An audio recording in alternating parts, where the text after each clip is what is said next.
barang siapa yang mempunyai keluasan rezeki namun dia enggan berkurban, maka Nabi enggan menganggapnya dia sebagai umatnya. Itu maksudnya. Jadi barang siapa yang mempunyai keluasan rezeki tapi pelit enggak mau kurban, mati sajalah kata Nabi. Terserah mau mati gaya Yahudi ke, mau mati gaya Nasrani ke. Dalam perkara ibadah sholat, Nabi itu banyak kompromi. Tapi ketika berkaitan dengan problem sosial, Nabi keras, Nabi marah. Wahai Nabi, aku tidak ingin sholat lagi di belakang si fulan. Lah emang apa? Kata Nabi. Dia tuh kalau jadi imam bacanya panjang.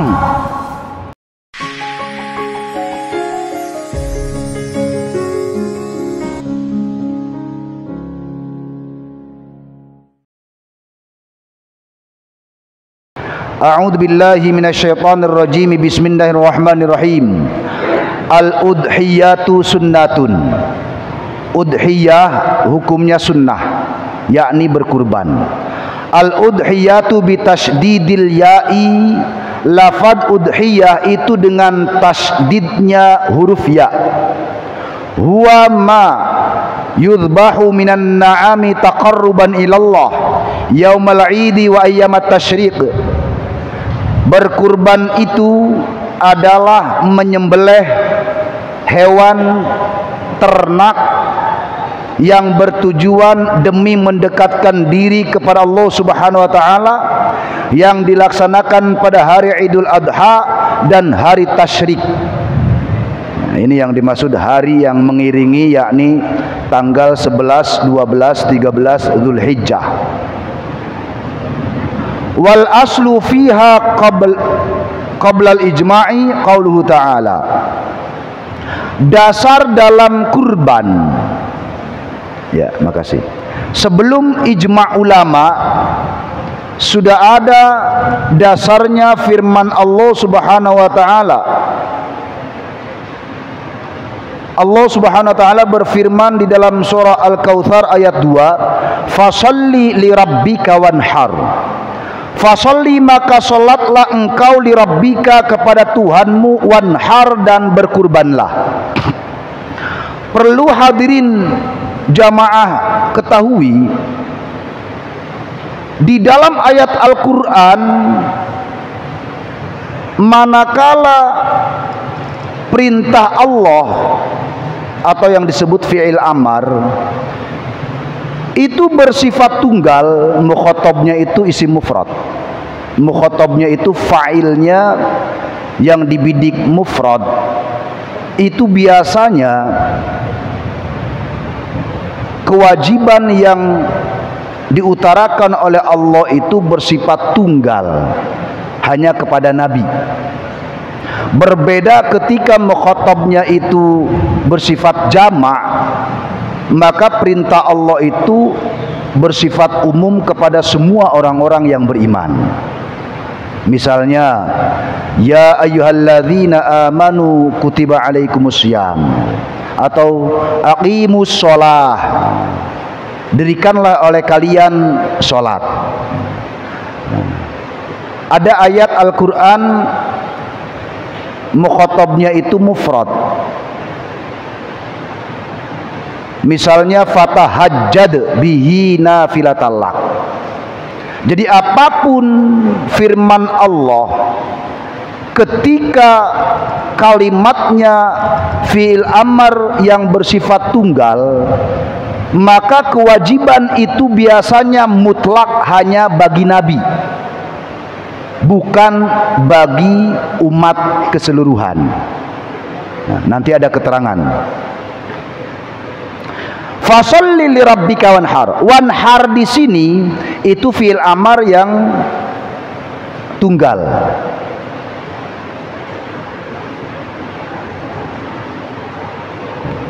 Wahia sunnatun muakkadatun. Di dalam madhab Syafi'i, berkurban itu sunnah muakkadah. Wa syi'arun zahirun, dan kurban itu syiar yang nampak, syiar yang perlu nampak-nampakkan. Kalau bahasa sekarang itu apa? Dipublikasi. Kalau bahasa medsos diviralkan. Jadi bentuk ibadah itu ada dua, syiarun zahirun, syiarun batinun. Syiarun zahirun itu bentuk ibadah yang biasanya itu berkaitan dengan sosial. Berkurban itu bentuk ibadah yang berkaitan dengan sosial, karena efek dari berkurban itu berbagi kepada sesama. Nah, syiarun zahirun di sini artinya apapun pelaksanaan ibadahnya itu diviralkan, harus dipublikasikan. Makanya baik Idul Fitri maupun Idul Adha, namanya zakat fitrah yang di hari itu takbiran, termasuk Idul Adha takbiran. Sampailah kesunahan takbiran itu berakhirnya hari tasyrik. Sebelum di hari akhir tasyrik itu, sebelum maghrib itu masih disunahkan untuk takbiran. Contoh ibadah yang bersifat batiniah, syiar batin, Sholat ya jangan diviral-viralin. Mentang-mentang medsos sholat divideoin gitu. Lagi sholat, lagi tahajud divideoin, jangan. Jangan niat memvideokan. Kalau orang lain yang memvideokan itu urusan lain. Tapi pribadi kita ya jangan. Itu lillahi ta'ala, taqarruban itu ya benar-benar batiniah. Jadi beda yang bersifat syiar zahir. Jadi syiar yang perlu digembar-gemborkan, perlu dipublikasikan, perlu diviral-viralkan. Nah, ini termasuk berkurban. Yang bagi liman qadara ayyuhafidhu 'alaiha. Yang bagi seyogianya, liman bagi orang qadara yang mampu 'alaiha atas kurban, ayyuhafidhu. Hafadha yuhafidhu kemasukan an-syartiyah. Ayyuhafidhu, hendaklah seyogianya bagi orang yang mampu melestarikan. Ayyuhafidhu itu menjaga, bahasanya melestarikan 'alaiha atas kurban. Artinya bagi orang yang mampu berkurban setiap tahun, lestarikan terus berkurban bagi yang mampu. Wa dhahaba Malikun rahimahullah ila wujubiha. Imam Malik rahimahullah memilih hukum istimbatnya tentang berkurban itu ila wujubiha, terhadap kewajiban. Jadi menurut Imam Malik itu wajib. Wa qala Abu Hanifah, Imam Abu Hanifah radhiyallahu anhu berkata, yajibu, wajib berkurban alal mukimi, atas orang yang berdomisili bil baladil muasiri, di negara yang dia sendiri kaya. Wa hadzal ladzi yamliku nisaban, yang kekayaannya itu kepemilikannya sampai nisab, artinya yang wajibnya berzakat. Bahasa mudahnya begini, Imam Malik, Imam Abu Hanifah itu mewajibkan hukum kurban bagi orang yang kaya, bahasa kitanya kaya dan tidak sedang bepergian. Mukim itu berdomisili, mukim itu ya lawannya musafir. Mukim itu lagi ada, hadir di tempat. Wa da'wal wujubi mamnu'atun bisunnati syarifah. Wa da'wal wujubi, dakwaan wajibnya kurban, mamnu'atun itu tertolak, bisunnati syarifati dengan sunnah yang mulia. Ini pendapatnya Imam Syafi'i. Jadi dakwaan tentang wajibnya berkurban itu yang mamnu'ah, tertolak dengan hadis yang mulia. Fafi Tirmidzi, dikatakan di dalam hadis Imam Tirmidzi, annahu alaihi salatu wassalam qala, Nabi bersabda, umirtu bin nahri wa huwa sunnatun lakum. Umirtu, aku diperintah, bin nahri dengan berkurban, wa huwa dan kurban, nahar sunnatun sunnah lakum bagi kalian. Kalau umirtu yang menyatakannya Nabi, itu berarti al aslul amri lil wujubi. Itu dalam kaidah usul fikih dikatakan, apapun amar perintah Allah dalam Al-Quran, sifat mutlaknya individu Nabi, al aslul amri lil wujub. Dasar perintah itu mengarah kepada kewajiban hukum. Jadi kalau Nabi menyatakan umirtu, itu berarti diperintah wajib. Wa huwa sunnatun lakum, dan nahar kurban itu sunnah bagi kalian. Kutiba alayya nahru wa laysa biwajibin alaikum. Dalam hadis yang lain dikatakan kutiba diwajibkan alayya atasku. An-nahru berkurban wa laysa, dan tidaklah kurban biwajibin dengan kewajiban alaikum atas kalian. Lah inilah yang Imam Syafi'i madhabnya menyatakan wa da'wal wujubi mamnu'atun bisunnatis syarifah. Dakwaan kewajiban kurban itu tertolak berdasarkan hadis ini yang disebutkan tadi. Lalu pertanyaannya, jika kemudian tadi Imam Malik dan Imam Abu Hanifah berani mengistimbat hukum, menetapkan hukum akan wajibnya kurban, dasarnya dari mana? Nah, di dalam hadis yang lain dikatakan, man kana lahu sa'atun wa lam yudahi fala yaqrabanna musallana. Barang siapa yang mempunyai keluasan rizki namun ia enggan berkurban, maka jangan sekali-kali dia mendekati tempat sholat kami. Nah, ini dasarnya. Makanya tadi Imam Malik, Imam Abu Hanifah, kewajiban berlakunya kurban itu bidikannya orang-orang kaya. Dasarnya hadis ini. Konteksnya hadis ini perhatikan. Man kana lahu sa'atun walam yudahi fala yaqrabanna musallana. Tentu konteksnya kalimat hadis ini Nabi menyatakan saat itu, di satu waktu, di satu tempat. Ini korelasi dasar hukumnya. Kenapa? Karena korelasi dasar hukum hadis ini untuk sekarang tidak berlaku.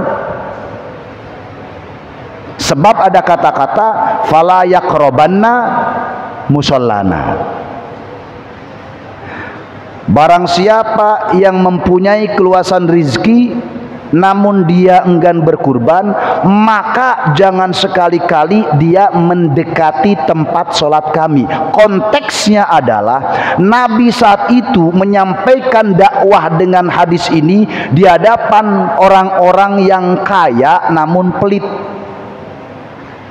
Artinya saat itu Nabi memberikan warning tegas kepada orang-orang yang kaya enggan berkurban. Nabi mengancam, fala yaqrabanna musallana. Jangan dekati tempat sholat kami. Berarti kan hadis ini terikat oleh ruang dan waktu. Ya, waktunya saat itu Nabi menyatakan, ruang tempatnya adalah konteks tempat sholat. Artinya Nabi menyampaikan di hadapan para sahabat yang kaya pada saat itu, umat yang kaya enggan berkurban, fala yaqrabanna musallana. Artinya Nabi nggak mau orang kaya kok enggan berkurban nih saat itu nih. Udah sana. Kalau bahasa kita mah jangan ikut jamaah sana gitu. Jangan dekati tempat sholat kami. Artinya Nabi tidak mau mengakui dia bagian dari jamaah sholat. Itu konteksnya. Kemudian para ulama memberikan tafsiran pada hadis ini karena gini Pak, hadis itu perlu penafsiran tertentu manakala hadis itu akan gugur ketika terikat oleh waktu dan tempat. Contohnya hadis ini ketika disampaikan sekarang itu kan gugur ya, gugur dong hadis ini. Orang konteksnya waktu Nabi menyampaikan itu, tempatnya fala yaqrabanna musallana. Lah sekarang maka Nabi udah nggak ada itu. Tapi demi melestarikan syariat, ini pentingnya para ulama berijtihad di sini Pak. Demi lestarinya syariat, para ulama memberikan tafsiran fala yaqrabanna musallana, konteksnya saat itu ditarik ke zaman usai Nabi wafat. Artinya apa? Di kemudian zaman Nabi enggan, orang kaya kok pelit, koret, medit, nggak mau berkurban. Konteks untuk sekarang tafsirannya adalah Nabi enggan menganggapnya bagian dari umatnya. Itu konteksnya. Ya artinya kalau kita hendak melestarikan hukum syariat, yaitu para ulama memberikan tafsiran. Nah kalau tidak ditafsiri sedemikian rupa sampai di zaman ini, ya hadis ini udah nggak berlaku. Orang saat itu kok ya jangan sekali-kali mendekati tempat sholat kami. Lah kata orang zaman sekarang nih yang kaya raya pelit, lah nanan itu kan Nabi ngomong waktu itu, jangan sekali-kali mendekati tempat sholat kami. Lah nabinya nggak ada gitu kan bisa begitu ngeles para orang kaya sekarang yang pelit, kan udah nggak sholat bareng Nabi lagi begitu. Nah, tidak, banyak kok kalau kita mau menelusur ayat maupun hadis itu ketika saklek pada penerjemahan itu akan mati di tempat konteks gitu. Maka pentingnya tafsiran itu baik tafsir Al-Quran maupun tafsir hadis itu di situ demi melestarikan syariat. Itu maksudnya. Artinya hadis ini berlaku sampai sekarang. Pengertiannya adalah barang siapa yang mempunyai keluasan rezeki namun dia enggan berkurban, maka Nabi enggan menganggapnya dia sebagai umatnya. Itu maksudnya. Hadirin yang dimuliakan Allah Subhanahu wa taala. Ada hadis yang kedua, masih dengan redaksi yang sama di awal, tapi lebih keras hadisnya. Man kana yu'minu billah, man kana lahu sa'atun wa lam yudahi falyamut insya'a yahudiyan au insya'a nasraniyan. Ini lebih keras Pak. Ini konteksnya sampai akhir zaman ini. Kata Nabi, man kana lahu sa'atun, barang siapa yang mempunyai keluasan rezeki, walam yudahi, dan ia enggan berkurban, falyamut, kata Nabi, maka mati sajalah dia. Itu kan keras banget Pak, keras banget. Kaya kok enggan berkurban, kata Nabi, mati sajalah dia. Insya'a yahudian au insya'a nasronian, terserah. Kalau dia mau mati gaya Yahudi kek, mau mati gaya Nasrani kek, kalau bahasa kita tuh begitu. Jadi barang siapa yang mempunyai keluasan rezeki tapi pelit nggak mau kurban, mati sajalah, kata Nabi. Terserah mau mati gaya Yahudi kek, mau mati gaya Nasrani kek. Itu. Nah. Perlu diperhatikan jamaah sekalian, Nabi itu sering menampakkan ekspresi yang luar biasa. Sering Nabi itu menampakkan ekspresi yang luar biasa ketika ubudiyah itu bersinggungan dengan muamalah, ketika ubudiyah itu bersinggungan dengan laku sosial. Ini salah satu bentuk tanda-tanda rahmatan lil alamin. Nabi itu punya peduli sosial yang tinggi. Nabi itu rasa kasih sayangnya tinggi terhadap sosial itu, sangat tinggi Nabi itu. Sampai Nabi mengecam begini, Bahkan mungkin jamaah masih ingat, saya pernah menyampaikan, dalam perkara ibadah sholat, Nabi itu banyak kompromi. Tapi ketika berkaitan dengan problem sosial, Nabi keras, Nabi marah. Suatu saat ada orang curhat pada Nabi, ya Rasul, aku tidak ingin lagi sholat di belakang si Anu, si Fulan gitu. Lah emang apa, kata Nabi? Lah dia mah kalau ngimamin lama bacaannya. Pernah dengar? Ya, ini hadis masyhur ini. Wahai Nabi, aku tidak ingin sholat lagi di belakang si Fulan. Lah emang apa, kata Nabi? Dia tuh kalau jadi imam bacanya panjang. Gitu. Nabi mendapatkan laporan seperti itu, merah mukanya.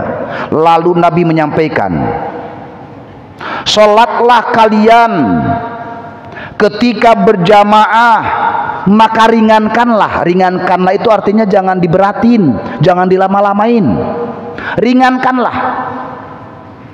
Karena bisa jadi di dalam sholat berjamaah ada orang tua yang rentak, ada anak kecil. Lah anak kecil kalau dibawa lama berisik, tambah mengganggu khusyuknya sholat. Rewel, nangis, lah tambah rusak suasana sholat. Gitu. Ada orang yang mempunyai hajat, lagi jualan, lagi kerja, sholat berjamaah lama bacaannya. Lah kan dia apa? Yakin makruh. Set, dagangan gue aman kagak ya? Mana dia jualan cilok ditinggal depan masjid. Lapan jualan cilok itu ditumpangin di sepeda ontel, ngablak itu, kagak ada kuncinya. Siapa yang ngambil bisa. Lah karena orang lagi sholat, lah cilok gue aman kagak ya? Lah begitu. Lah kelamaan sholatnya itu, Pak. Nabi itu menampakkan ekspresi marah terhadap orang yang kalau ngimamin lama bacaannya. Itu loh. Itu sholat taqarruban ilallah yang sifatnya zahir batin, tapi ketika di dalamnya menyentuh ranah sosial, Nabi tegas. Bisa jadi ada orang yang sakit. Lah orang sakit Pak kalau lagi sholat dilama-lamain. Lah orang encok berarti. Orang stroke. Ya Allah.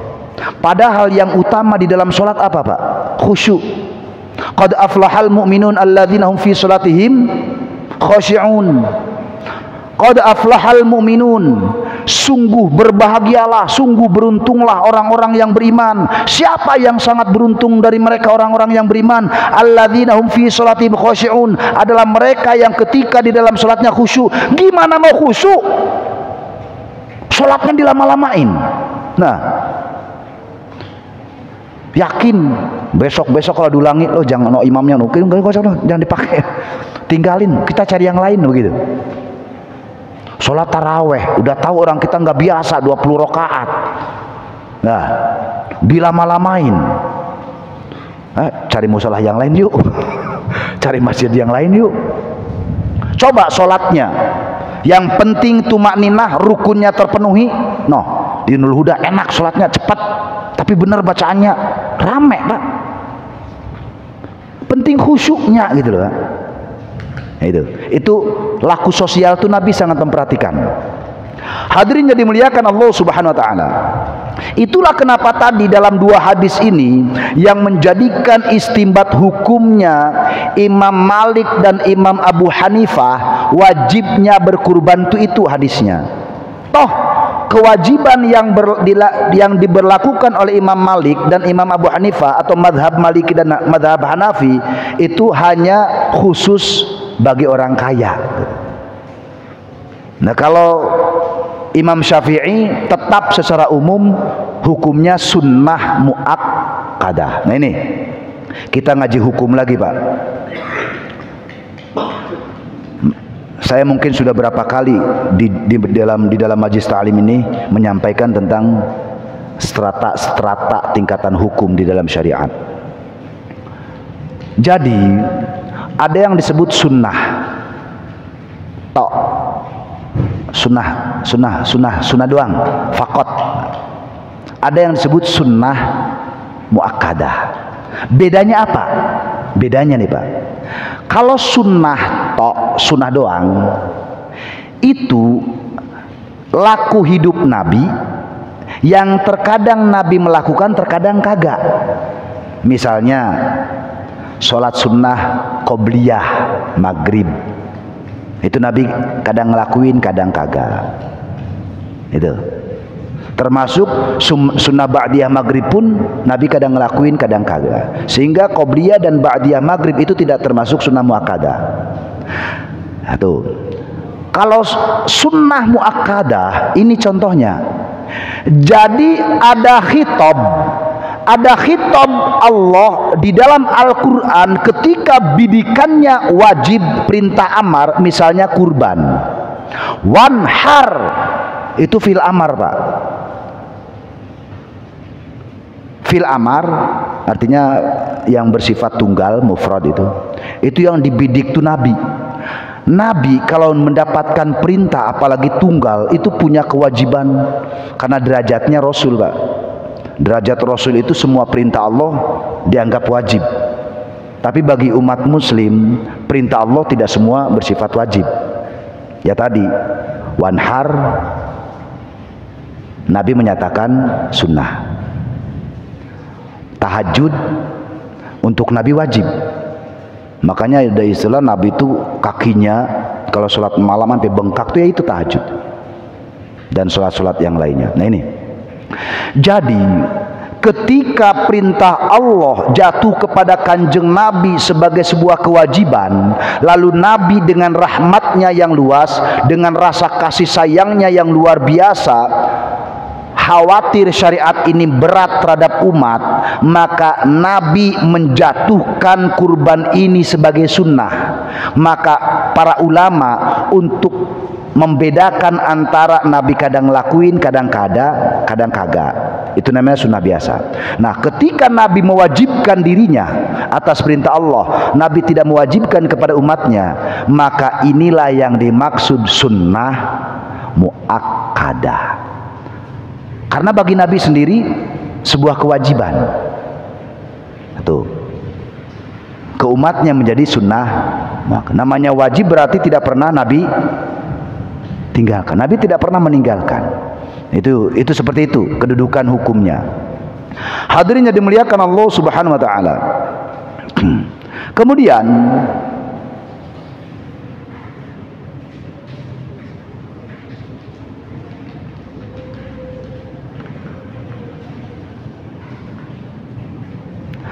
bisa Pak, idza arafta hadza fatadhiyatu sunnatun 'alal kifayah. Kurban itu bisa dikatakan sunnah kifayah. Maksudnya begini, ada orang berkurban kambing. Status kambing itu untuk hitungan satu orang. Ya. Idza fa'alaha wahidun min ahli baitin ta'adda 'alal kulli haqqus sunnah. Idza fa'alaha wahidun, tatkala ada satu orang yang mengerjakan kurban min ahli baitin dari satu keluarga, ta'adda 'anil kulli haqqus sunnah, maka yang satu orang tadi bisa punya hak sunnah menyatakan keluarganya. Jadi hukum kambing itu tetap tunggal, tapi pahalanya, ini pentingnya ngaji Pak. Kalau sudah tahu ngaji begini nih, misalnya nih tahu ngaji begini, udah ngaji begini, kambing kurban itu tunggal satu orang. Tapi ketika dia menyatakan atas nama satu keluarga, maksudnya nih bapak nih ya, misalnya bapak kurban, bapak kan punya istri, punya anak, berarti kan dari satu keluarga, emang mampunya satu kambing gitu ya. Maka ketika bapak niat kurban tadi sebagai tunggalnya pribadi bapak, pahalanya itu bisa menyatakan untuk satu keluarga, walaupun gugurnya hukum untuk satu orang. Itu yang disebut sunnah kifayah. Nah, kan ada istilah fardu kifayah, ada sunnah kifayah. Kalau fardu kifayah apa? Satu kewajiban yang dilakukan oleh hanya sebagian, maka sebagian yang lain gugur. Sama, sunnah kifayah itu suatu perbuatan sunnah yang ketika dilakukan oleh sebagian atau hanya satu orang saja dalam satu keluarga, tadi gambarannya, maka satu keluarga tadi gugur gitu loh, mendapatkan pahala kesunahan tadi itu.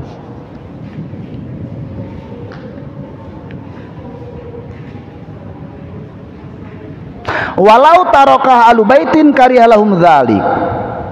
Kalau satu keluarga tadi meninggalkan kurban, padahal dia mampu, ini bicara kemampuan ya. Ini mazhab Syafi'i.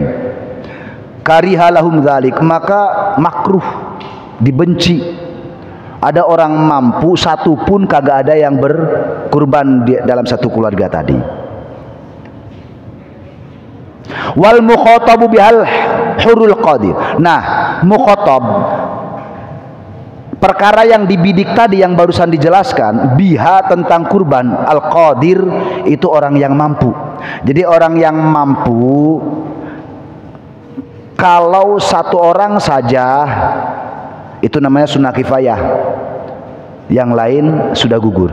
Tapi dia mampu dalam satu keluarga, dia orang kaya lah, kok enggan berkurban, maka makruh, dibenci. Makruh itu ya dibenci. Yo, kalau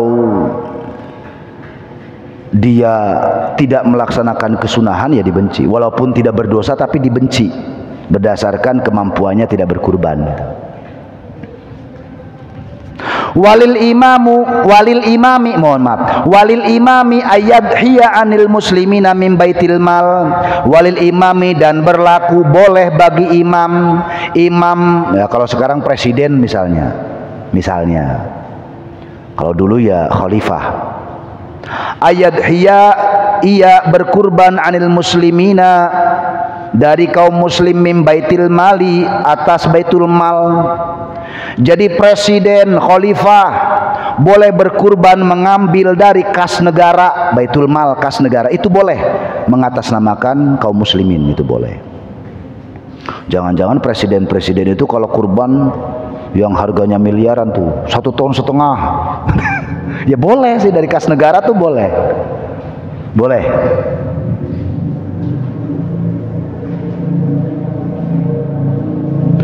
Wala yajuzu anil mayyiti, dan tidak boleh berkurban anil mayyiti, daripada mayit, alal as-sahih, menurut pendapat yang lebih sahih, illa ayusia, kecuali adanya wasiat biha, dengan kurban. Nih, menurut pendapat yang paling sahih, walaupun ada pendapat yang memperbolehkan berkurban atas nama orang yang sudah meninggal, menurut pendapat yang paling sahih itu tidak perlu, kecuali sudah pernah ada wasiat. Misalnya dulu almarhum itu pernah wasiat pengen kurban, cuman keburu meninggal, maka ahli warisnya berkewajiban karena udah ngucap gitu. Itu yang dikecualikan. Naam tajuzu niyabatu, betul tajuzu, boleh an-niyabatu, menggantikan, menjadi pihak kedua, artinya ya ahli waris tadi, anhu, dari mayit tadi. Fima ainuhu binadharin qabla mautihi, dalam perkara nyata ucapan si mayit tadi sebelum dia meninggal, udah pernah ngucap sebelum mati itu, satu pengen kurban ya, kalau bisa mantar ya. Lah, sebelum datangnya haji sudah keburu mati. Nah, itu nazar kan. Nazar udah ngucap, itu bagi ahli warisnya wajib menunaikan kurban karena nazar. Itu pun kalau ahli warisnya mampu. Kalau ahli warisnya mampu, kalau tidak mampu ya nggak apa-apa. Udah ada ya. Oke, hadirin yang dimuliakan Allah Subhanahu wa taala, demikianlah sekelumit tentang seputar kurban. Mudah-mudahan sedikit banyaknya pada malam hari ini menambahkan pengetahuan bagi kita. Ini kali-kali ge suara ini nyampe keluaran atau di antara jamaah sekalian, kali-kali ge bergetar hatinya bagi yang kaya. Tadi Nabi udah ngucap begitu kasar. Nabi udah keras banget. Kali-kali jamaah di sini yang mampu, yang kaya, atau nimik kedengaran di luar. Nabi tadi mengecam keras. Kalau pingin dianggap umat Kanjeng Nabi kaya kok enggan berkurban, berkurbanlah, masih ada sisa hari ya, besok sama Senin masih ada 2 hari untuk kurban. Nih kali-kali DKM Pak Ustadz, kali besok ada yang nyerahin kambing, terima. Kali gitu ya, kali aja gitu. Mungkin diantara yang dengar di luaran atau diantara jamaah, ya Allah iya ya, ntar dah besok gue beli kambing gitu ya. Alhamdulillah. Al-Fatihah. A'udzubillahi minasyaitonir rajim. Bismillahirrahmanirrahim. Alhamdulillahirabbil alamin arrahmanir rahim maliki yaumiddin. Iyyaka na'budu wa iyyaka nasta'in ihdinas siratal mustaqim siratal ladzina an'amta 'alaihim ghairil maghdubi 'alaihim waladdallin. Rabbighfirli wa liwalidayya wa lisyayikhina min jarwa. Demikian, mohon maaf kurang lebihnya. Wallahul muwafiq ila aqwamit thoriq. Assalamualaikum warahmatullahi wabarakatuh.